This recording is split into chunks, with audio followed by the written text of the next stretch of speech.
Olá, estamos começando mais um Rio Grande que dá certo. Hoje recebendo Priscila Link, economista, coordenadora de inteligência de mercado da Associação Brasileira das Indústrias de Calçados, a Bicalçados. Priscila, seja bem-vinda ao nosso Rio Grande que dá certo. Olá, muito obrigada pelo convite. Prazer tê-la aqui. É um segmento extremamente importante para o país. Está em meio também à guerra tarifária, que a gente vem vivenciando já há 2 semanas. Como é que a Bicalçados, né? Como é que o setor do calçado analisa tudo o que está acontecendo aí? Porque o Brasil recebeu uma sobretarifa de 10%, mas o mundo está assistindo uma guerra de eles contra nós, no caso Trump contra a China, né? Como é que vocês estão avaliando isso? É um cenário que, num primeiro momento, a gente precisa destacar, traz incerteza.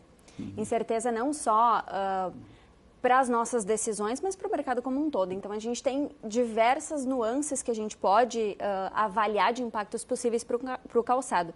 Num primeiro momento, essa incerteza, essa instabilidade internacional, ela tende naturalmente a impactar decisões das empresas e ser um entrave ao consumo no mercado norte-americano.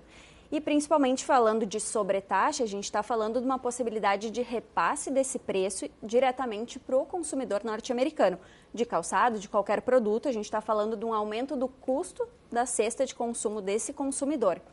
E no pós-pandemia, o mercado calçadista, principalmente nos Estados Unidos, que é essencialmente dependente de importações, quando eu falo de calçados, 99% dos calçados consumidos lá são originários de importações. Eles não têm plantas não tem planta produtiva lá. Então, ele 100% do consumo, e que é um consumo altíssimo, o americano consome em média 7 pares de calçados por ano. 7? Exatamente. Entre tênis, sapato? Geral. Em média, eles consomem mais de 7 pares por ano, que é muito maior do que no Brasil, que gira em torno de 3, por exemplo. Então, essa dependência de importação, naturalmente, impacta no consumo, no preço do consumo, quando eu estou falando de um aumento tarifário. De um mercado que está nesse pós-pandemia ainda em recuperação lá. Hoje, apesar de a gente ver um cenário de retomada da importação americana desde o segundo semestre do ano passado, eles estão cerca de 20% abaixo do que eles consumiam, basicamente do que eles importavam de calçados, lá em 2019. Então, é um mercado que ainda não voltou ao patamar do pré-pandemia. Então, a gente vinha num movimento agora, desde o ano passado, de recuperação. Sim. E a gente tende a ter uma estagnação, ainda mais quando se fala num risco de recessão ou desaceleração econômica nos Estados Unidos. Sim. Esse é o primeiro impacto, eu diria assim. A fatia de importação nossa para os Estados Unidos nesse primeiro trimestre do ano, tem esse número? Sim, hoje e historicamente, Estados Unidos, como principal destino do calçado brasileiro, absorve mais ou menos 20% de tudo que o Brasil exporta. Então, é um mercado muito relevante e, principalmente, é um mercado que consome um calçado mais montado, então um calçado de maior valor agregado. Sapato. Exato, principalmente calçado de couro, né? Então, que traz essa agregação, e feminino, sim, né? Mas que traz essa agregação de valor também para a nossa indústria calçadista. E em termos de outros impactos possíveis, a gente tem, claro, de certa forma, um espaço de oportunidade para ampliar as nossas exportações para os Estados Unidos, considerando que a China, principal hoje exportador de calçados para os Estados Unidos, que tem 60% daquele mercado, está com uma sobretaxa muito superior à que está sendo aplicada para o Brasil. Então, de certa forma, a gente pode ter uma visão dos importadores locais de buscarem alternativas para a Ásia e olhar para o Brasil como um fornecedor alternativo. De certa forma, a gente pode ganhar esse espaço, mas em um mercado que possivelmente vai estar mais contido em termos de consumo. E o terceiro ponto, que é um ponto de preocupação até, na medida em que esse calçado chinês ele tende a ter um pouco de dificuldade para entrar nos Estados Unidos, e assim, é bom destacar, a China não vai simplesmente parar de exportar para os Estados Unidos calçados. Não vai abrir mão desse mercado. É 60%, é um volume muito grande. Estados Unidos consomem, em média, 2 bilhões de pares por ano, então é muito calçado. Mas ela tende a buscar alternativas de mercados para manter o seu nível produtivo.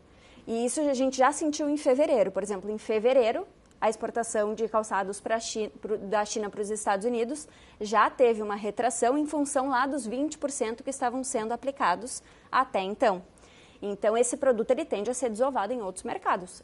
latino-americanos, principalmente, que são... É um risco para o Brasil, Exatamente. Então. E para o próprio Brasil, pensando no nosso mercado doméstico. O Brasil já importa da China tênis, eu acho que a grande maioria. Tem-se o tamanho desse volume? Sim, hoje a China é um dos principais fornecedores de calçados para o Brasil quando a gente olha para a nossa importação, junto à Vietnã e Indonésia. Esses 3 asiáticos juntos, assim, eu gosto de olhá-los em conjunto, até porque eles têm uma similaridade produtiva, eles são mais de 85% do que entra de calçados no Brasil. Então, é basicamente assim, o que entra de calçado que é chama basicamente... de costura pano, né? Que é o tênis. Isso, muito...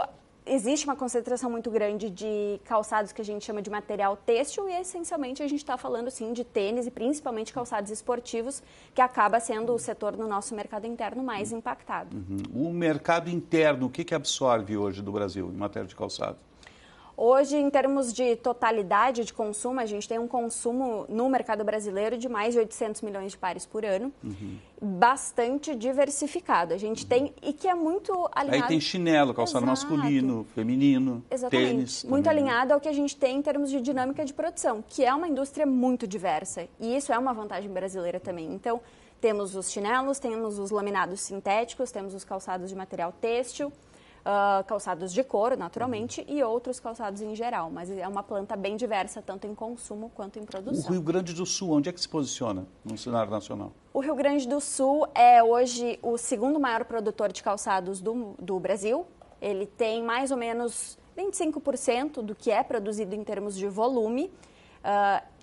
É um calçado que ele é tradicionalmente mais montado, então a gente está falando de um calçado principalmente de couro, mas também de laminado sintético, mas que exige um processo de montagem, de mão de obra. E por isso que ele é, apesar de ser o segundo maior produtor, o maior empregador e também o maior exportador de calçados. Sim, ele depende muito da moda também, né? Dos salões, dos grandes salões e as tendências que existem, né? Aí ele vai receber as suas modificações, né? Não, sem dúvida. A gente fala calçado de couro, calçado sintético como uma estrutura de material predominante, mas dentro destes segmentos a gente vai ter botas, vamos ter sandálias, enfim, aí com certeza a gente tem, claro, um segmento mais tradicional, mas a gente tem também ali a indústria caminhando junto com a tendência.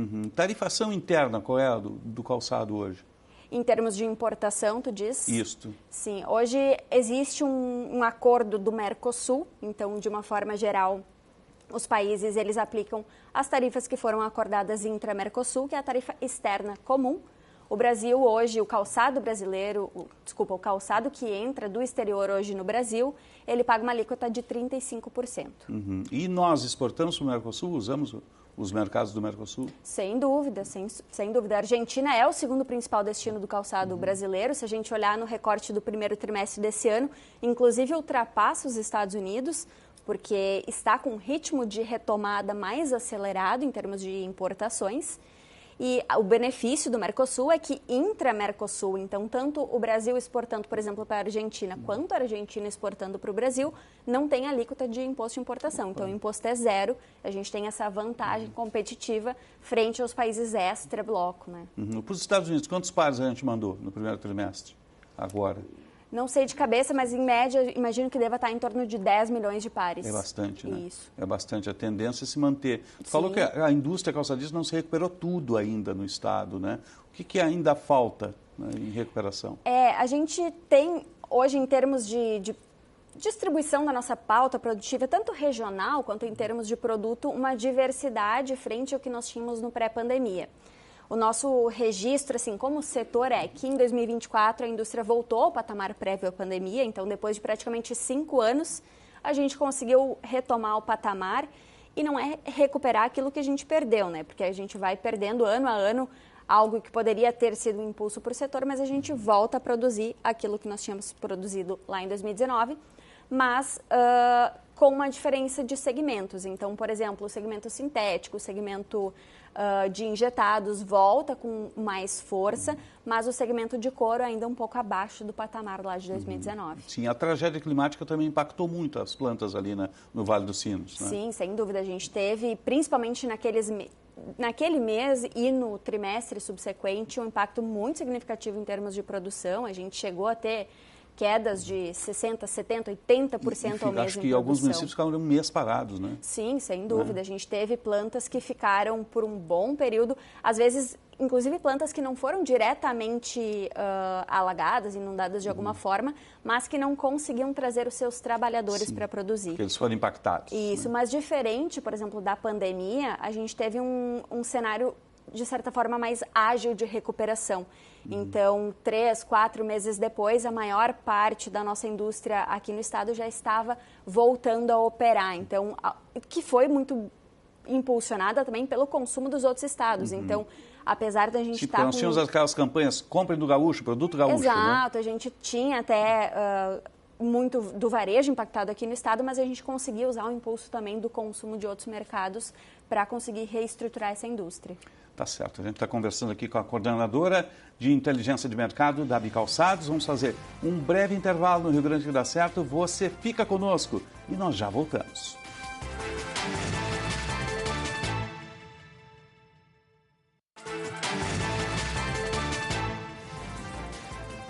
Estamos retornando com o Rio Grande que dá certo, hoje recebendo Priscila Link, economista, coordenadora de inteligência de mercado da Bicalçados, Associação Brasileira de Calçados. Falando não só de guerras tarifárias, mas também de mercado nesses processos todos, né? O calçado hoje, a grande produção está, acho que interior de São Paulo, Nordeste e aqui. Esse movimento Nordeste é da década de 90, né? Sim, a gente ainda no Rio Grande do Sul tem um polo muito importante em termos de produção, muito representativo, mas houve sim um movimento ao longo, principalmente da década de 90 ali, de migração de parte de plantas produtivas para o Nordeste, ainda mantendo muito dos centros de desenvolvimento e até administrativos aqui no estado, mas hoje a gente já vê também um movimento de empresas nascendo no Nordeste. Então hoje a gente tem empresas que são genuinamente nordestinas, que também acho que pelo processo de aprendizado, pelo desenvolvimento de polos industriais em regiões nordestinas, que também conseguiram esse impulso para desenvolver o setor. E ainda surgem novas empresas de calçado aqui no estado? Existe um movimento, assim, se nós olharmos a longo prazo, de redução do número de CNPJs ativos dentro do estado. Não é uma dinâmica específica aqui do Rio Grande do Sul, é algo que a gente vê a nível nacional. Mas a gente está falando, às vezes, de mais de 5 mil CNPJs a nível nacional e quase 2 mil CNPJs aqui dentro do estado, que a gente considera ativos, que são CNPJs fabricantes de calçados, que tem pelo menos um funcionário. Então, isso inclui não só as fábricas, as grandes marcas, mas também pequenos ateliês, enfim, que são parte da produção. Qual é a fatia que é terceirizada hoje em pequenos ateliês e qual é o calçado específico que trabalha dessa forma? É difícil falar em termos de volume, porque normalmente esse calçado ele não sai pronto do ateliê, então ele passa por um processo ou de costura ou de alguma parte de montagem, enfim, mas a estimativa é, se não me engano, em torno de 5% do nosso valor a nível nacional de produção de representatividade. Claro que essa é uma dinâmica produtiva muito dos estados que têm calçado montado, então principalmente Rio Grande do Sul, alguma coisa em São Paulo, Santa Catarina, diferente do Nordeste, por exemplo, que tem normalmente uma concentração dentro da própria matriz produtiva, né? Sim, sim. Na época, na década de 90, muitas fábricas saíram pela questão fiscal, né? Atrativos financeiros, principalmente do Ceará, né? Isso hoje é menos, a questão fiscal pesa menos no Rio Grande do Sul?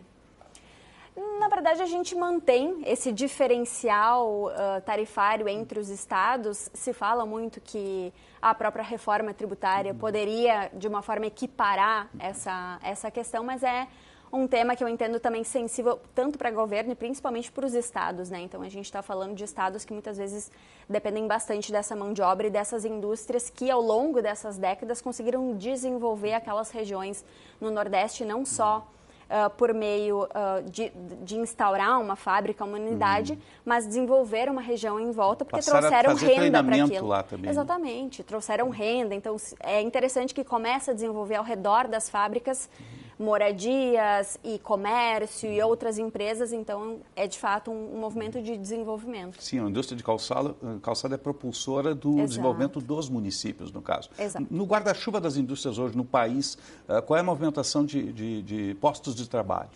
Hoje, a nível nacional, nós temos especificamente em fabricação de calçados, mais de 290 mil pessoas empregadas diretamente. Quase então, 300 mil. Estou falando diretamente na fabricação de calçados, isso sem contar terceirizados e o emprego indireto por atividades relacionadas.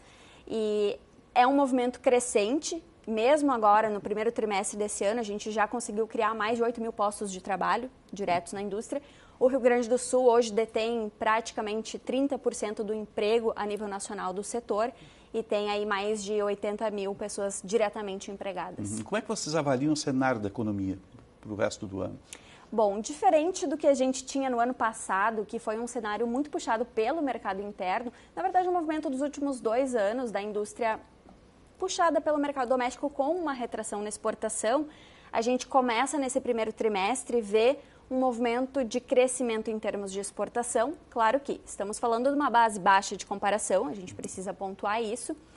E a instabilidade internacional naturalmente deve impactar isso, então a gente está hoje com um crescimento de mais de 14% em exportação. A expectativa é chegar ao final do ano com uma estabilidade, ou seja, em torno de 0%. A gente deve ter uma desaceleração e manter uma taxa próxima de 85% a 90% do calçado destinado para o mercado interno. E aí a gente vem do movimento favorável no mercado interno, que é de aumento da massa de rendimentos, baixa taxa de desemprego, que foram os propulsores até do crescimento da economia como um todo ao longo de 2024. Então, esse consumo das famílias que beneficia o calçado. Mas a gente precisa ponderar que nós temos hoje, apesar do aumento do nível de renda, um nível alto de endividamento. Nós temos, naturalmente, a economia brasileira que deve também ser impactada pelo cenário internacional, o que, de certa forma, limita o nosso ritmo de expansão. Tanto que, ao longo agora dos 2 primeiros meses do ano, que é o cenário que a gente tem já computado, a gente tem até uma leve desaceleração do mercado interno. Então, é esperado que o mercado interno continue sustentando a nossa estrutura produtiva, mas a gente deve ter um melhor impulso ainda do mercado externo, mesmo com a instabilidade, porque a gente vem também de uma base fraca de comparação. A matéria-prima é 100% nacional, ela tem oscilado, está mais cara, como é que funciona isso? Depende muito do tipo de calçado que é produtivo, naturalmente, da empresa, mas hoje a gente tem, dentro do território nacional, praticamente uma indústria de componentes e partes que atende à indústria nacional. Então, às vezes, São sistemistas, né? Exato. Às vezes, claro que existe uma busca por matéria-prima importada, existe uma parte desse coeficiente dentro do total dos insumos que é importado, às vezes por questões de vantagem de custo, mas existe hoje um parque industrial, aí uma cadeia produtiva integrada que é capaz de fornecer os insumos. Bom, tu falaste em 3 pares por brasileiro ao ano na média. Tem espaço para crescer isso? De que forma crescer isso? A gente hoje não tem muito um benefício, eu digo, de bônus demográfico no Brasil, Sim. né, que para ampliar o consumo. Sim. Então, de fato... E a população está ficando mais idosa. Exato. A única forma da gente conseguir ampliar o nosso consumo é via aumento do consumo per capita, que é basicamente dependente de aumento de renda no território nacional. Então, a gente precisa, naturalmente, desse impulso mais sustentado da economia brasileira, que é de um crescimento, primeiro, sustentado, que não oscile tanto, mas muito puxado por geração de emprego e renda. A indústria do calçado brasileiro tem conseguido fazer a renovação do parque fabril, olhando para os players lá fora, melhores máquinas, melhores métodos produtivos? Não, sem dúvida. A gente hoje tem uma taxa quase que constante de crescimento do nível de investimento que a gente chama em melhoria e aquisição de ativo imobilizado dentro da indústria calçadista para renovar de alguma forma esses parques ou mesmo para ampliar, de certa forma, a nossa capacidade produtiva. Eu gosto de dizer sempre que, claro, a gente tem diferentes perfis de empresas, diferentes portes de empresas a nível nacional, mas a gente tem hoje também no setor esportivo um vetor de tecnologia para outros setores. Então, ele precisa também ser um segmento que esteja muito atualizado, até porque é um dos segmentos que é mais impactado pela concorrência asiática. Todos são, naturalmente, mas acaba sendo o mais impactado porque é a principal produto importado hoje da Ásia. Sim, a China tem um poder. Exato. Aí, inunda os mercados com tênis, nem sempre todos eles de boa qualidade, né? Como o nosso tênis produzido aqui pode competir com eles? Eu sempre digo, não só o tênis, mas qualquer produto brasileiro, hoje a nossa concorrência, ela não é via preço. O Brasil hoje precisa se diferenciar e o brasileiro faz isso muito bem, é posicionar e cada vez comunicar mais para o mercado externo que nós somos uma indústria que consegue atender todos os tipos de segmento, que nós temos qualidade, sem falar no diferencial em termos de sustentabilidade do calçado brasileiro. A gente está falando de uma planta produtiva que está instaurada num país que, por si só, se a gente olhar a matriz energética do país, a gente já tem uma indústria mais sustentável, mas muito além disso, a gente acompanha hoje, ano a ano, os indicadores sustentáveis da indústria calçadista e a gente pode afirmar que a gente está falando de uma indústria que é muito mais sustentável, e eu não falo só em questão ambiental, estou falando de questão social. A gente ESG, tudo. ESG e muito... Compliance. Exatamente, e muito em questão trabalhista. Então, a gente está falando comparativamente, por exemplo, o Brasil, hoje como um todo, ele tem mais de 100 convenções da Organização Internacional do Trabalho ratificadas, frente à média dos principais produtores asiáticos, que gira em torno de 25 convenções ratificadas. Então, a gente tem esse diferencial como uma indústria mais sustentável e é muito oportuno quando a gente está falando de uma pauta que, principalmente na Europa, mas em muitos mercados consumidores, acaba sendo, de certa forma, cada vez mais relevante. E é definidor, porque você só exporta para países como a Alemanha, países nórdicos, se tiver ESG, se tiver compliance, se tiver dentro do regulamento ambiental. Cada vez mais. Isso é quesito ali, senão não tem negócio, não fecha negócio na mesa. A gente está conversando com a Priscila Link, que é diretora e coordenadora de inteligência de mercado da Bicalçados. Vamos fazer um breve intervalo, retornamos em instantes, você fica conosco.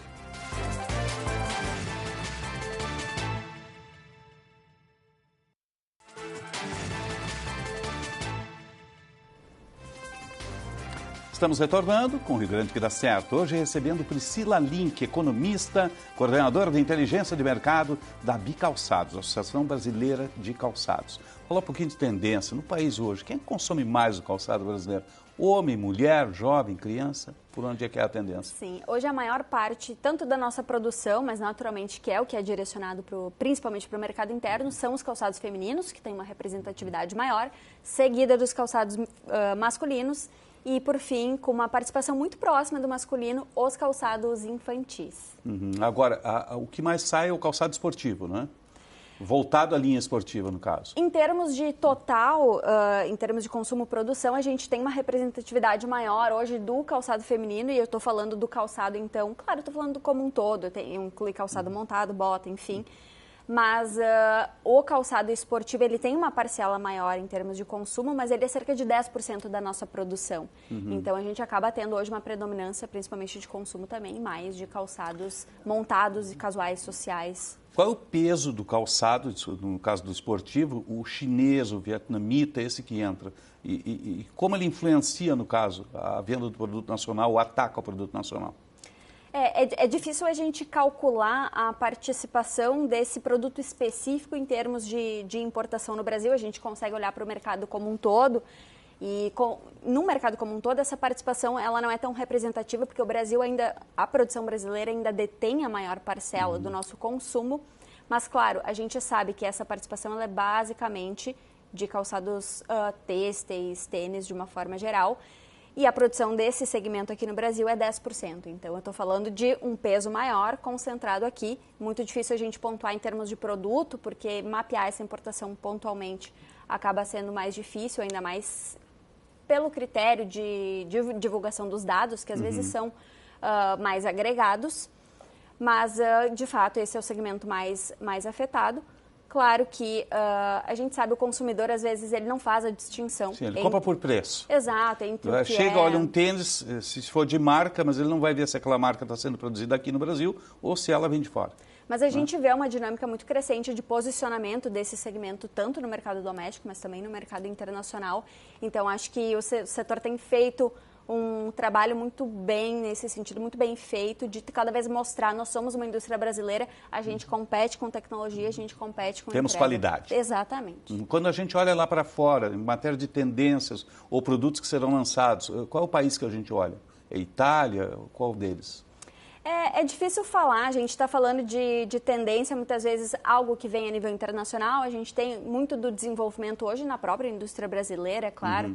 Mas, naturalmente, a gente está falando, às vezes, dos grandes salões, desfiles, né? E salões de moda, a gente está olhando para a Europa como um todo também, né? Priscila, o que é fundamental para o Rio Grande dar certo? Eu acho que é fundamental a gente sustentar a nossa indústria. Não digo só a indústria calçadista, a gente fala de indústria também como um todo, naturalmente. Não existe nenhum país no mundo que conseguiu se desenvolver sem uma indústria forte, uma indústria que é muito bem representada. Então, é preciso a gente manter essa força da nossa indústria, principalmente pensando que, através da indústria, a gente gera empregos e, naturalmente, a gente está gerando renda e movendo todos os demais setores e toda a economia como um todo por meio de geração de renda e por meio do encadeamento dos setores industriais, que é um setor como um todo, a indústria, eu digo que tem esse encadeamento muito forte, ou seja, o crescimento de um setor acaba perdurando e espalhando para todos os demais. Sim, o complexo ele é mola propulsora da economia local. Exatamente. Né? Acaba fazendo os municípios crescerem, as cidades crescerem, né? E aumenta a renda da população, daqueles que estão ligados ali. Né? Exato. Priscila Link, coordenadora de inteligência de mercado, as fábricas de calçados, o mercado calçadista são parte também do nosso Rio Grande que dá certo. Obrigado pela presença conosco aqui. Leva uma saudação especial ao presidente e toda a executiva da Bicalçados. Perfeito. Muito obrigada. Nós é que agradecemos. O Rio Grande que dá certo vai ficando por aqui. Obrigado pelo carinho da sua audiência e até um próximo encontro.